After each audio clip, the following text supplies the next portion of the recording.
dos olhos meus e a luz dos olhos teus resolvem se encontrar. Ai, que bom que isso é, meu Deus, que frio que me dá o encontro desse olhar. Mas se a luz dos olhos teus resiste aos olhos meus só pra me provocar, meu amor, juro por Deus, me sinto incendiar. Meu amor, juro por Deus que a luz dos olhos meus já não pode esperar. Quero a luz dos olhos meus na luz dos olhos teus sem mais lararará. Pela luz dos olhos teus eu acho meu amor e só se pode achar que a luz dos olhos meus precisa se casar. The Invisible Part 1. Jonathan arrived at the hotel around 7 p.m. Friday night. It was the last day of a scientific conference he was attending, and he was saying goodbye to some of his friends that didn't know Giorgio or weren't invited to his wedding the next day. Giorgio was John's friend in graduate school and decided to get married in almost the same place and time as this annual meeting that their folks always go to. He was smart enough to conveniently use the conference to have everyone around at the same time and have his party.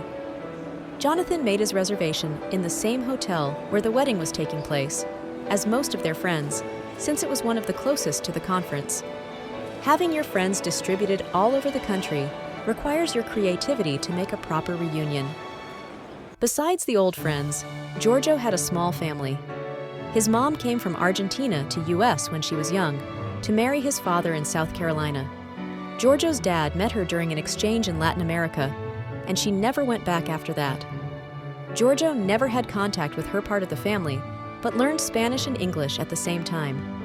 His father passed away while him and Jonathan were in grad school, at a considerable young age, from an unexpected heart attack that kept Giorgio out of the lab for almost 2 weeks in a row. He was devastated, but also worried about the future. He was the oldest of 4, 3 boys and 1 girl, and now he was the man of the house. Jonathan supported him as he could, and when Giorgio moved to his new job and met Elisa, John was the first to know. Elisa, his bride, was a sweet and lovable girl with blonde short hair and smart eyes, and so short and skinny that felt like she was going to fly away with the wind anytime if Giorgio didn't hold her tight.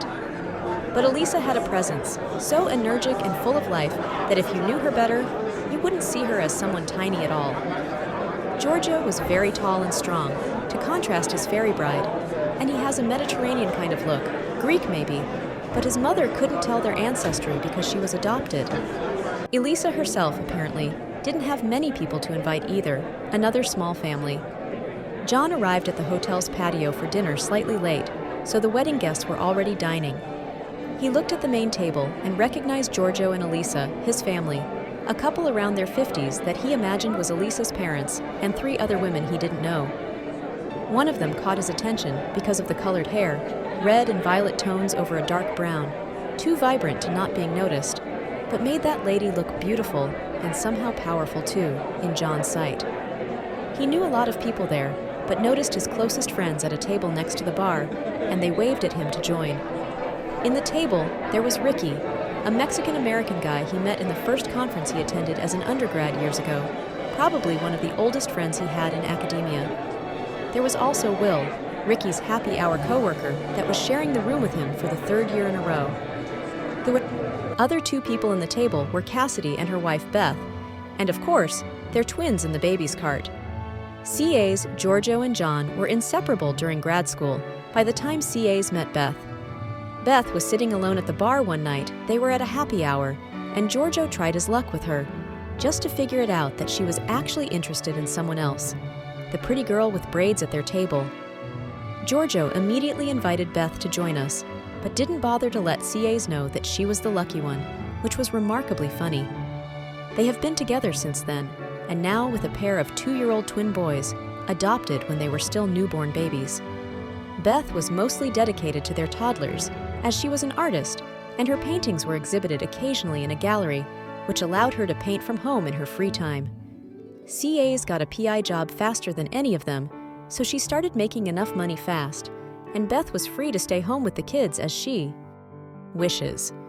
While they were chatting over their pasta, Giorgio approached their table to welcome them to the wedding events, what made CAs laugh since they had been interacting for the past 5 days at the conference. "Where is Elisa?" CAs asked. "We hadn't seen her yet." Giorgio pointed to the main table and said she was with her parents now. Elisa hadn't been home in a while because of work and needed to spend some time with them. It's also their anniversary, so they are just enjoying the weekend with family. That's why she didn't show up in the lectures with me. "Wow, you really handled having all the events happening at the same time. That's a good example of time management," Beth said, while trying to clean tomato sauce from one of the twins' nose. John decided to walk back with Giorgio and say hi to Elisa himself, but shortly, to not disturb her family time. Once they were alone on their way to the table, John asked Giorgio about the colored hair girl that interested him. Giorgio's eyes just shined for a second with the perspective. He was the testosterone-dependent version of a 7-year-old sassy girl, so he opened a huge smile, and before John could say anything, he yelled, "Hey, Julia, I have a friend to introduce you." Then he turned to John and said, "You will like her. She is Elisa's primary school best friend, Julia. She is very funny and smart. You will love meeting her." Julia looked at them and smiled while they approached her, and Elisa ran towards the restroom. When they were almost there, Julia answered, also out loud, "Well, it's perfect timing because I just lost my company to that 3rd glass of Chardonnay we had." And both laugh out loud. John felt slightly better and immediately understood why she liked Giorgio so much. He had the same vibe as her childhood best friend. John just let himself go along. He was used to that type of energy since he started hanging out with Giorgio anyway. "Well, I could never leave a lady alone, especially one that already had 3 glasses of wine. That could be potentially dangerous," John said, smiling back to her and extending his hand to grab hers. Giorgio went back to his family to sing along to some country song that John didn't recognize and left him alone with her. Julia had sky blue eyes and an easy laugh, also some tattoos that he didn't notice before because of her jeans jacket that was now laying in the back of her chair. She seemed to be very comfortable with the situation and really engaged in a deep conversation with John, essentially about music. They found out very quickly this passion in common. She was a professional singer that had a band and was making her life with presentations in rock bars and clubs while giving classes during the week, and Jan's main hobby was to play his guitar. As a teenager, John wanted to be a musician, but his family always struggled with money, and he aimed for a career that could give him stability and conditions to take care of his parents in the future. Julia was also enjoying the conversation. She usually avoids male attention just for the habit. Her relationship's history was short and not exciting, so her focus has always been in other aspects of her life, like her music and road trips she enjoys doing by herself. She sees herself as a free and wild soul that is constantly looking for a new adventure or an unknown place to explore. Their conversation was just flowing, naturally, and John was funny too, so they just kept making each other laugh to keep the conversation going. They didn't even notice the time going by, until John's friends interrupted their conversation to say goodnight. The guys left first, but CAs and Beth stayed for a couple minutes since the twins were in love with Julia. Apparently, and weren't going to accept bedtime that easy, not before playing with her hair and necklaces for a bit. Whenever the kids let their moms take them away, CAs blinked at John and moved her lips in a, "I like her, good job." Julia then realized she hadn't seen Elisa anymore since they started speaking, and also decided to say goodnight to him and go look for her. Julia kissed John on the cheek, which made him blush and putting a silly smile on his face, and then started walking towards the elevator. Giorgio was still on the patio talking to their wedding planner about some details of the celebration the next day, and John briefly said goodnight to him before walking back to his room as well. While he was on his floor, he saw Elisa standing in front of a room door, staring without a move.